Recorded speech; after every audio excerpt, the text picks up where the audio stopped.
우리가 함께 읽은 이 예레미야서 6장에 있는 이 말씀을 통해서 하나님께서 주시는 은혜를 우리가 함께 나누기를 원합니다. 여러분, 이 예레미야서 6장 말씀에도 이렇게 예레미야서 5장과 이어져서 그 당시에 예루살렘, 이 남쪽 유다의 수도였던 이 예루살렘 성에 대한 심판에 대해서 경고하는 말씀이 지금 기록이 되어 있습니다. 여러분, 하나님께서는요, 이 예루살렘에 대해서 지금 하고 싶은 말씀이 참 많이 있다는 것입니다. 하나님께서도 이때까지 할 만큼 했다는 거예요.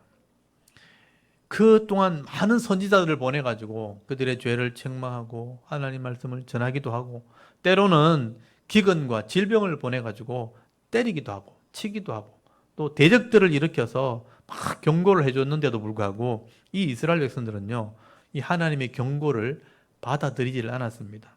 그래서 하나님께서 마지막 이 예루살렘의 멸망이라는 심판을 이제 결정한 거예요. 이 심판을 앞두고 지금 하실 말씀이 너무 많은 거죠. 왜 이렇게 망하는 줄 아느냐? 책망을 하시는 거죠. 이게 우연히 일어난 일이 아니고 하나님이 사랑이 없어서 이 이스라엘 백성들을 망하게 하는 게 아니라는 것을 지금 충분하게 지금 설명을 하고 있는 겁니다. 여러분, 이것을 우리가 보면서요, 하나님께서는 이렇게 감정을 따라서 막 화가 난다고 심판하는 그런 분이 아니라는 것을 여러분 알아야 됩니다. 하나님께서는요, 계속 경고하시고 말씀대로 돌아오라고 말씀하셨음에도 불구하고 깨닫고 돌아오지 않으면 말씀대로 심판하실 수밖에 없는 분이라는 것을 계속 말씀하시는 거예요. 여러분, 오늘 예레미야서 6장 1절 한번 보십시오. 거기 보시면요, 베냐민 자손들아 예루살렘 가운데로부터 피난하라 그렇게 말하죠. 드고아에서 나팔을 불고 베다게렘에서 깃발을 들라. 재앙과 큰 파멸이 북방에서 엿보아 오미니라. 지금 경고하는 말씀을 하고 있는 겁니다. 지금 예루살렘 주위에 있는 지파가 바로 이 베냐민 지파입니다. 이 베냐민 지파와 유다 지파가 함께 거기 있었거든요. 그래서 베냐민 지파 사람들아 지금 피난 가라. 왜냐하면 전쟁이 일어난다는 거예요. 여기 드고아나 베다게렘이라는 곳은요, 봉우리가 있는 곳입니다. 산봉우리가 있는 곳인데 만약에 전쟁이 났다든지 무슨 일이 생기면 여기서 나팔을 불게 됐죠. 이제 빨리 피난하라고 알려주는, 우리 민방위 훈련할 때 사이렌 울리는 것처럼 여기서 나팔을 불기도 하고요. 때로는 신호를 보내요. 어떻게 신호를 보내냐면 멀리 사람들에게 보내기 위해서 나무에 이렇게 불을 붙여서 연기를 막 피운단 말이에요. 그걸 봉화불이라 그러죠. 그래서 옛날에 여기 깃발을 들라라는 말을 우리 옛날 성경에는 봉화불을 붙여라, 봉화를 올려라 그렇게 해석을 했었어요. 하나님께서 지금 전쟁을 일으켜서 예루살렘을 지금 치신다는 거예요. 심판이 임한다는 겁니다. 그래서 경고 말씀하시는 거죠. 그리고 지금 북방에서 오는 나라가 예루살렘을 치게 되면, 여러분 4절에서 5절까지 보시면요, 이 북방에서 오는 군사들이 예루살렘을 점령을 하고 밤낮으로 그들을 침범하게 될 거다. 낮에 성을 치겠고 정오에 올라가자. 거기 보시면요, 6장 4절부터 보십시오. 너희는 그를 칠 준비를 하라. 일어나 우리가 정오에 올라가자. 낮에 올라가자. 그리고 5절에 보면 우리가 밤에 올라가자 하면서 밤낮으로 이 예루살렘 성을 기어 올라가서 이들을 공격하게 되는 일이 벌어지게 될 것이다. 왜냐하면 이 성은 벌받을 성이라. 거기 6절 끝에 한번 보십시오. 목책을 만들어라. 나무로 된 이런 사다리 같은 것을 만들어라. 왜냐하면 이는 벌받을 성이라. 벌받을 성이 바로 예루살렘 성이에요. 예루살렘이 너무 타락했고 회개하지 않으니까 하나님이 북방에 있는 군대를 동원해서 이 예루살렘을 치러 온다는 겁니다. 그래서 여러분 6절 한번 보십시오. 만군의 여호와께서 이와 같이 말하노라. 너희는 나무를 베어서 예루살렘을 향하여 목책을 만들라. 이는 벌받을 성이라. 그 중에는 오직 포악한 것뿐이니라. 이 성 안이 포악한 것밖에 없다. 그리고 8절에 보십시오. 예루살렘아 너는 훈계를 받으라. 여기 훈계를 받아라는 말은요, 이 심판을 보면서 좀 깨달으라. 하나님의 마음을 좀 알아라. 그렇게 말씀하는 거예요. 여러분, 매를 받고 벌을 받는 사람은요, 자기가 왜 매를 맞는지, 왜 벌을 받는지를 알고 반성을 해야 되는 겁니다. 그래서 죄에 대한 부끄러움을 알게 되었을 때 그 백성이 다시는 그런 또 죄를 짓지 않게 되는 거죠. 근데 이 이스라엘 백성들이요, 이런 전쟁이 벌어지고 이런 재앙이 일어났음에도 불구하고 이스라엘 백성들이요, 왜 이렇게 됐는지를 알지를 못한다는 거예요. 그러니까 부끄러워할 줄 모른다는 겁니다. 여러분 10절 말씀 한번 보세요. 10절에 보시면요. 내가 누구에게 말하면 누구에게 경책하여 듣게 할고 보라 그 귀가 할례를 받지 못하였으므로 듣지 못하는도다. 보라 여호와의 말씀을 그들이 자신들에게 욕으로 여기고 하나님 말씀을 욕으로 여겼다고 되어 있죠. 여호와의 말씀을 욕으로 여기고 이를 절개하지 아니하니 그러므로 여호와의 분노가 내게 가득하여 참기 어렵도다. 그것을 거리에 있는 아이들과 모인 청년들 이 젊은이들에게 부으리니 하나님 분노를요 아이들 젊은이에게 부어버린다는 거죠. 그리고 남편과 아내와 나이 든 사람들과 늙은이가 다 잡히리로다. 거기 있는 모든 사람이 다 심판을 받게 되는 거죠. 여러분 하나님의 이 교훈을 말하고 경책을 해도 훈계를 해도 귀가 할례를 받지 않았다는 말은요 귀를 막아놨다는 거예요. 하나님 말씀을 들으려고 하지 않는다는 거죠. 그러니까 하나님 말씀을 들으려고 하지 않으니까 회개하지 않는 것입니다. 하나님의 교훈의 말씀을 들려줘도 막 욕으로 여긴다. 우리를 욕하는 말을 그치라. 기분 나쁘게 받아들인다는 거예요. 그러니 하나님께서요 화가 나실 수밖에 없는 거예요. 하나님께서 참기 어렵다고 지금 말씀하실 정도면 여러분 이 이스라엘 백성이 얼마나 교만하고 악했는지 알 수가 있는 겁니다. 그래서 이 분노를 하나님이 백성들에게 붓게 되는데 여기 보시면요 어린아이들과 청년들 젊은이들에게 이 분노를 붓는다는 거예요. 그래서 남편과 아내 이 부부 젊은이들에게 또 노인들까지 내가 다 잡혀가게 할 거다. 내가 다 심판하게 될 것을 말씀하게 되는 겁니다. 우리는 보통 이제 아이들이 이렇게 뭐 사고 당하고 심판 당하고 이런 모습을 보면 애들이 무슨 죄가 있다고 이렇게 하십니까? 근데 여러분 아이들도 악을 행하면요 똑같이 심판을 받아요. 똑같이 죄인인 것입니다. 똑같이 재앙이 임한다는 거예요. 여러분 독사의 새끼는 독사가 아닙니까? 독사의 새끼도 독사인 거예요. 똑같이 죄를 짓고 악을 행하니까 이 아이들도 똑같이 심판을 받게 되는 일이 벌어진다는 거예요. 그리고 이 13절 한번 보십시오. 이는 그들의 가장 작은 자부터 어린 자부터 큰 자까지 다 탐욕을 부리며 선지자로부터 제사장까지 종교 지도자까지 다 거짓을 행합니다. 그들이 내 백성의 상처를 가볍게 여기면서 말하기를 뭐라 그래요? 평강하다 평강하다. 죄를 짓고 악을 행하는데도 이 선지자들이 목사들이 괜찮다 괜찮다 평안하다 평안하다 그렇게 설교한다는 거예요. 그런데 평강이 없다 그래요.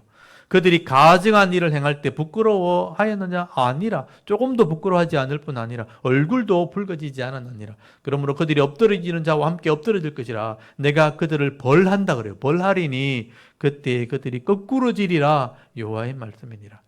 하나님 말씀 한번 들어보십시오. 그들이 죄를 짓고 책망을 하면 들으려고 하지 않고 악을 행하는 거예요. 부끄러운 일을 행해놓고 부끄러워하지도 않고 그러니까 죄를 지어놓고도 얼굴도 붉어지지 않는다. 여러분 요즘 젊은이들이요 어른들한테 막 대들고 막 함부로 해놓고도 부끄러운 줄 모르는 거랑 똑같은 거예요. 악을 행하는 겁니다. 그래서 하나님이 그들을 치겠다. 그래서 작은 자부터 큰 자까지 다 탐욕, 욕심이 가득하고요. 선지자부터 제사장까지 다 거짓을 행하는 거예요.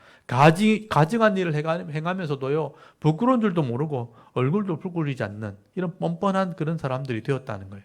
여러분 사람들이 악을 행하는 것을 지적하다가 이제는요 그냥 당연한 것처럼 이제 돼버린 거죠. 죄를 지은 줄 모르게 돼버린 거예요. 그래서 사람들이 죄를 지으면요, 뭐 나만 그렇나 그러면서 뭐 다 그런데 이렇게 얘기하는 거예요. 다른 사람도 다 그렇게 하는데 애들도 이제 어른 보고 따라하는 거예요.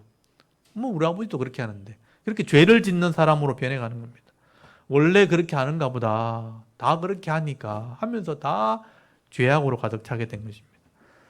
그러니까 여러분 다음 세대까지 죄가 가득하고 아이들까지 죄가 가득하게 되니까 세상이 점점 타락하게 되니까 희망이 없어진 거죠. 그래서 심판받게 되는 거죠. 그래서 이스라엘 백성들은요 한계를 벌써 넘어선 거예요. 하나님이 정하신 이 심판의 기준을 넘어갔다는 거예요.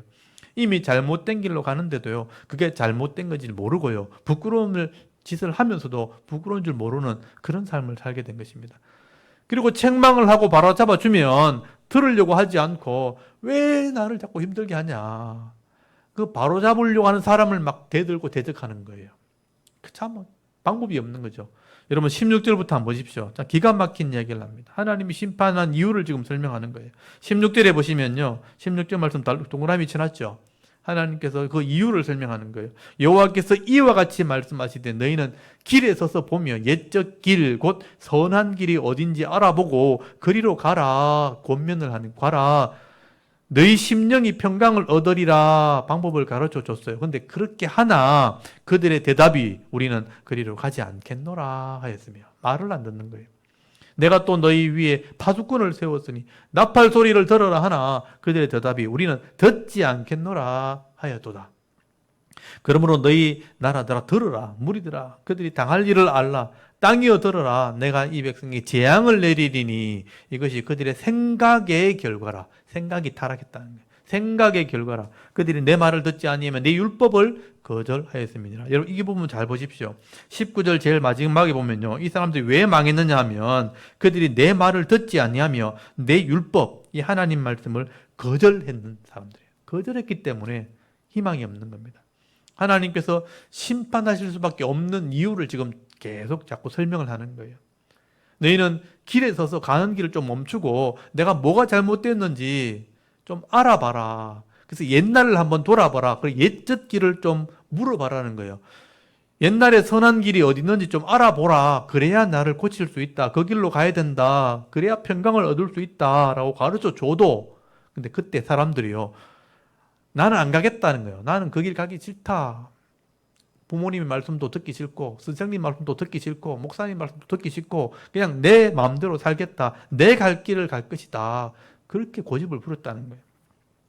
그래서 하나님께서 파수꾼을 세워놓고 파수꾼의 나팔 소리를 들어라. 이 파수꾼은 그 당시에 전쟁을 알리는 사람을 말하는 거예요. 근데 요즘 말 좀 번역을 하면 해석을 하면 선지자를 말하는 거예요. 선지자들이 곧 심판이 임할 것이다. 돌아와라 돌아와라 경고를 해도 외쳐도 우리는 듣지 않겠다라고 말하는 거예요. 그런 말 안 듣는다. 그래서 하나님께서 말씀하시는 거죠. 그렇다면 너희들이 어떤 일을 당할지 이제 알고 있어라. 왜 당하는지 왜 죽는지는 알고 있어라. 그래서 하나님 이런 말씀하시는 거죠. 너희가 어떤 일을 당하는지를 알아라.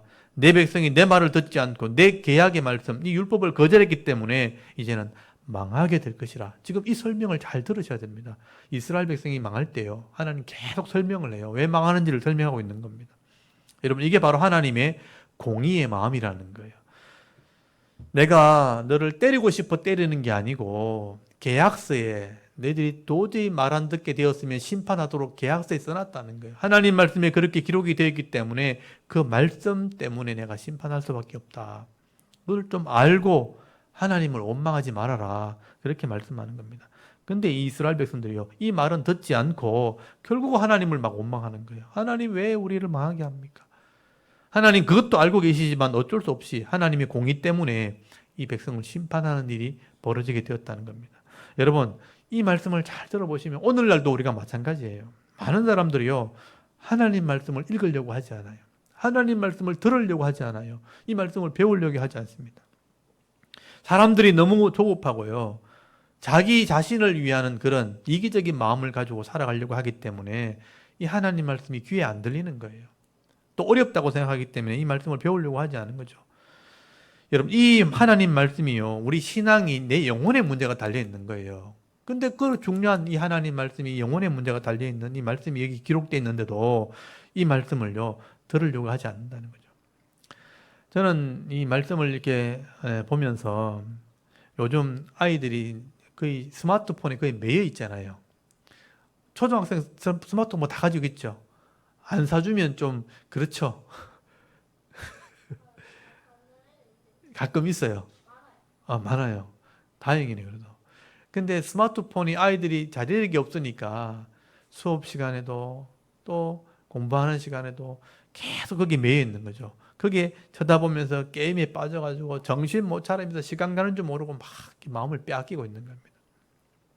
부모님이 말려도 이제 안 듣는 거예요. 몰래 숨어 사는 거예요. 그래서 막 말리면 도리어 막 귀찮게 하지 말라고. 그래서 나중에 뉴스에 보면 그런 말 나오죠. 부모님이 게임 못하게 말렸다가 애들한테 맞았다고. 부모님을 막 대들기를 이제 부모님을 때리는 우리 아이들도 생기는 거예요. 그러니까 마음을 자제를 하지 못하는 거죠. 온 마음과 정신이 거기에 다 빼앗겨서 결국 시간을 허비하게 되어지는 것입니다. 그렇게 해서 자라게 되면 청년이 돼도 똑같이 하고요. 어른이 돼도 똑같이 살아가는 겁니다. 여러분 어른도 마찬가지예요. 좀 정도의 차이는 있겠지만 종류의 차이는 있겠지만 우리가 지금 마음을 쏟고 시간을 빼앗기는 그 일들을 이래 보면요, 사실은 그렇게 중요하지 않은 것들이에요. 우리의 영혼을 살리고 마음의 평안을 얻을 수 있는 그런 것들 관심을 가지는 게 아니고요, 내 욕심, 내 마음의 유혹을 따라서 시간을 허비하게 되는 것입니다.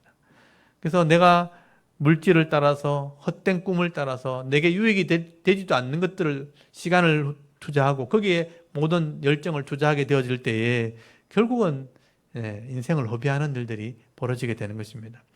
그래서 우리가 이런 눈에 보이는 것, 육적인 일, 또 쾌락적인 일에는 마음을 이렇게 주면서도 영적인 일에는 별로 관심이 없는 게 오늘 우리의 모습이라는 겁니다. 여러분, 선한 길을 좀 알아보고 그 하나님의 말씀을 따라가야 평강을 얻을 수 있다 이렇게 말하는데도 우리는 그 길을 가지 않겠노라. 이스라엘 백성이 그렇게 말했던 것처럼 지금도 그 관심이 별로 없는 거예요. 파수꾼을 세워서 나팔 소리를 들어라, 경고를 들어라 이렇게 말하는데도 우리는 듣지 않겠노라, 관심 없다 이렇게 말한다는 거예요. 여러분 그 20절 말씀 한번 보십시오. 20절 말씀에 보시면요, 이스라엘 백성들이요 엉뚱한 데 마음을 쫓고 있는 거예요. 내가 시바에 간다. 시바가 스바고 스바로운 곳에 가서 유향과 향품을 구해와서 하나님께 드리면 하나님이 기뻐할 줄 안다. 그렇게 생각했다는 거예요. 여기 21절 보십시오. 시바에서 유향과 향품이 향기 나는 향품을 먼 곳에서 향품을 내게로 가져오면 어찌함이냐. 멀리 가서 이런 향품을 하나님께 드리면 하나님이 기뻐하시겠지 하면서 하나님께 가져온다는, 거기 시간을 투자한다는 거죠. 또 세상의 향락이나 우상을 즐기면서 좋은 향과 예물을 하나님께 바치면 하나님 기뻐하시겠지. 말씀대로 살지도 않고 우상을 섬기면서 내가 좋은 향품만 하나님께 드리면 하나님이 기뻐할 거야. 이런 세상적인 것 가지고 이 신앙을 대신하려고 한다는 것입니다. 그러나 하나님께서는 그런 걸 기뻐하지 않는다는 거예요. 그래서 21절을 잘 보시면요, 내가 너희들 앞에 장애물을 둘 것이다. 너희들이 그렇게 따라가는 것이 도리어 너희 장애물이 된다. 걸려 넘어지게 될 것이다. 여러분 21절 보십시오. 그러므로 여호와께서 이와 같이 말씀하시니라. 보라, 내가 이 백성 앞에 장애물을 두리니 아버지와 아들들이 함께 거기에 걸려 넘어지며 이웃과 그 친구가 함께 멸망하리라. 여러분, 세상적인 것을 추구하면서 하나님을 기뻐하시게 한다고 그렇게 말하지만 그런 것들이 도리어 내게 걸림돌이 된다. 장애물이 된다는 겁니다. 그래서 거기에 걸려서 아버지와 아들이 함께 넘어지고 내가 친구들과 함께 멸망하는 일이 벌어지게 될 것이다 라고 말씀을 하게 되는 거예요. 여러분, 하나님 말씀과 이 경고에는 관심이 없고 세상의 가치를 더 중요하게 여기는 이런 가정과 이런 공동체는요, 도리어 그것이 걸림돌이 되는 겁니다. 장애물이 되어서 거기에 심판을 받게 되는 거죠. 그래서 여러분 22절에서 23절까지 또 단락이 나눠져 있죠. 하나님께서 심판하시는 모습을 설명하는 거죠. 내가 너희를 어떻게 심판하는지 보라는 겁니다. 북방에 있는 나라를 끌고 와서 너희를 심판한다는 거예요. 여러분 거기 보면 22절 보십시오. 여호와께서 이와 같이 말씀하시되 보라, 한 민족이 북방에서 온다는 거예요. 북방에서 오며 큰 나라가 땅 끝에서부터 떨쳐 일어나니 그들은 활과 창을 잡았다는 거예요. 전쟁을 하고 온다는 거예요. 활과 창을 잡았고 잔인하여 사랑이 없으며 그 목소리를 바다처럼 포효하는 소리라. 그들이 말을 타고 전사, 용사같이 다 대열을 벌이고 시온의 딸이 너를 치려 하시도다. 여러분, 이 바벨론의 군사들이 말을 타고 창과 활을 들고 와서 이스라엘 백성을 치러 온다. 이렇게 하나님이 심판하시겠다는 거예요. 하나님의 심판은요, 잔인하고 또 비참하고 신속하게 이루어진다는 것을 말씀하게 되는 거예요. 그리고 이런 사람들을 마지막으로 하나님께서 비유하는 모습 중에 이렇게 금속으로 비유하는 거죠. 은의 찌꺼기처럼 되어버렸다. 내 백성이. 그렇게 표현하는 겁니다. 여러분, 재련사들이 광물을 가지고 이렇게 재련을 할 때, 노시나 은을 재련할 때 납을 넣어가지고 이런 찌꺼기를 걸러내는 거예요. 정제한다는 거예요. 근데 은이나 노시나 이 가치 있는 것들은 정제를 할 때 아무것도 없고 넣어보니까 불순물만 가득한 그런 광물밖에 없었다. 그렇게 비유를 하는 장면이 29절이에요. 재련사가 금속을 정제할 때 정제를 해보니까 찌꺼기만 가득한 거예요. 그러니까 내 백성이 같이 그리 찌꺼기 같다 이런 뜻이에요. 그래서 너희가 버려진 은처럼 되었다. 정제를 해보니까 재련을 해보니까 찌꺼기만 가득하더라. 그래서 버린 은처럼 되었다라고 말씀을 하게 되는 거예요. 그래서 여러분 29절 말씀 한번 보십시오. 풀무불을 맹령이 불면 그 불에 납이 사라져서 단련하는 자의 일이 헛되게 되느니라. 이와 같이 악한 자가 제거되지 아니하나니 사람들이 그들을 내버린 은이라 부르게 될 것은 여호와께서 그들을 버렸습니다. 여기 버려진 은처럼 되었다. 이스라엘 백성이 찌꺼기처럼 되어버렸다는 거예요. 그래서 버려진 은처럼 되어버렸다. 그렇게 비유로 말씀하는 겁니다. 하나님께서 의인들을 좀 가려내려고 재련을 하는 것처럼 막 가려내보니까 의인들은 하나도 없고 찌꺼기, 불순물만 가득하다. 죄악만 가득하다. 그래서 내가 그들을 다 제거해버렸다. 버렸다. 그렇게 말씀하는 거예요. 그래서 하나님이 하는 수고가 다 헛되게 되었다. 여호와께서 너희를 버리셨다. 그래도 심판을 받게 된다는 겁니다. 이렇게 하나님께서 왜 그 당시에 이스라엘 백성들이 망하게 되었는가 지금 자세히 설명을 하고 있는 것입니다. 그래서 당시에 이스라엘 백성들은요, 이 이사야의 말씀을 하나도 못 알아들었어요. 이렇게 말해도요, 무슨 말인지 알아듣지 못하는 거예요. 근데 이 성경에 기록해 놓은 것은 뭐냐 하면요, 오늘 이 성경을 읽는 사람들이 이걸 보고 배우라는 겁니다. 과거에도 이렇게 이스라엘 백성들이 말 안 듣고 알아듣지 못하고 결국은 제 길을 가다가 이렇게 심판을 받았다는 거예요. 이 모습을 보면서 오늘 이 시대에 우리가 살아가는 우리들은 이렇게 하나님 말씀을 알아듣지 못하고 또 배반하고 불순종하다가 망하지 말아라. 경고하는 말씀을 지금 기록해 놓은 것입니다. 그래서 오늘 16절 말씀을 한번 잘 보십시오. 여호와께서 이와 같이 말씀하시되 너희는 길에 서서 보며 옛 길 곧 선한 길이 어딘지 알아보고 그리로 가라. 문제가 있으면 멈추라는 거예요. 그래서 길에 서서 옛적 길, 옛날을 돌아보라는 거죠. 선한 길이 어디 있는지 좀 알아보고 무엇이 옳은 것인지 좀 알아보고 하나님 말씀을 살펴보고 진리의 말씀을 깨달았다면 그 말씀을 따라서 좀 가라. 그렇게 말씀하는 거예요. 근데 이스라엘 백성은 그렇게 하나 그들이 대답하기를 우리는 가지 않겠다 하는 바람에 망했다는 거예요. 파수꾼을 세워놓고 나팔 소리를 좀 들으라, 정신을 차리라, 좀 깨어나라 이렇게 말할 때 알아듣고 정신을 차려야 되는데 우리는 듣지 않겠노라. 여기 17절 끝에 보면 나오죠. 우리는 듣지 않겠노라 하다가 망했다는 거예요. 우리는 이렇게 하면 안 된다는 겁니다.